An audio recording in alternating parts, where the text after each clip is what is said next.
Hello, this is Sheshachalam from Astrogat Mysore. So today let us understand Amsavatara Yoga.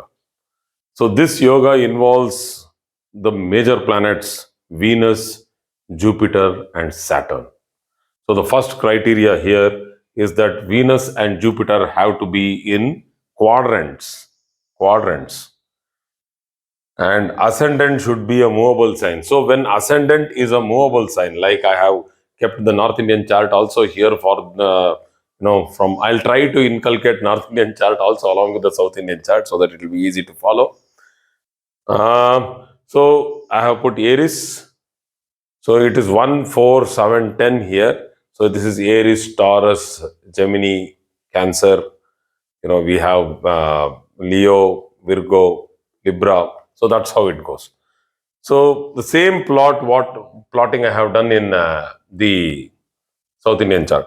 So movable sign, when the ascendant gets fixed to a movable sign, very simple, all the four quadrants will fall in the movable sign, and when Jupiter and Venus have to be there, that means they will be in movable signs. That is what I have written here. So they will be in Chara Rashi. So Saturn should be exalted. This is the third criteria. So Saturn exalted again in a Chara Rashi. It gets exalted in Libra. That's what I have put. So these two placements are arbitrary. So the ascendants, only these four ascendants can get this. This is a yoga particularly only for movable ascendants. That's it. And with Saturn exalted, that can be understood like, if Saturn is in a strong place, whether this yoga is available or whether Saturn is, sitting along with Venus or Jupiter. That discussion we will do it later. But as of now, the yoga is that Venus and Jupiter have to be in quadrants from the ascendant, which is a movable sign ascendant, and Saturn has to be exalted. So if this yoga is there in a chart, it's not that Venus and Jupiter have to be always away from each other. They can be together also like this, or like this, or like this. So it can be anything, all three in one place. So this yoga can happen. So when this yoga manifests, there is a very strong relevance to this yoga.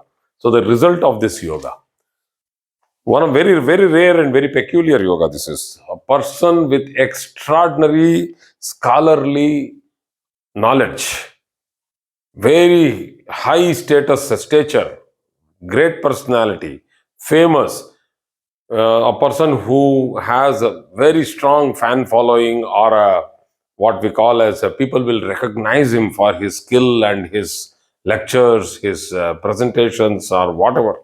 So he will be well known in the public, so famous. Second most important point, because of this Venus.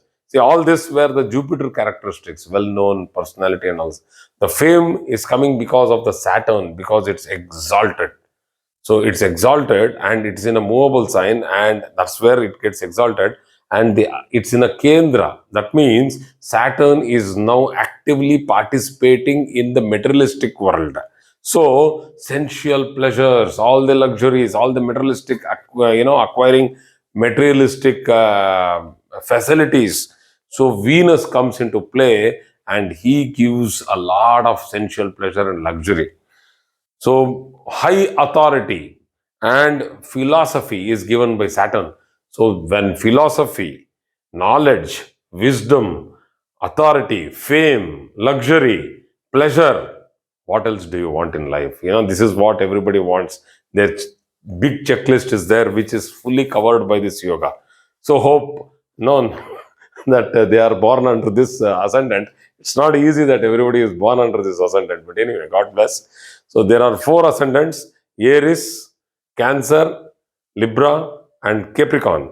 These four ascendants are of movable sign, and people who are born in this particular ascendant with this sort of a combination, you can be a globe-trotter, you can go around the world, you can be famous. Only one thing which has not been attended in this yoga, but anyway, we are not supposed to deviate from the yoga and go into the negative aspects, but still, The Marakas, the Kendradipatya dosha, the Marakas, the Bhadakadipatis have not been considered. If you consider them, then the yoga will start become diminishing in strength. It will diminish in strength. But let us first take the yoga in its face value and see that it works. Thank you very much for today's class.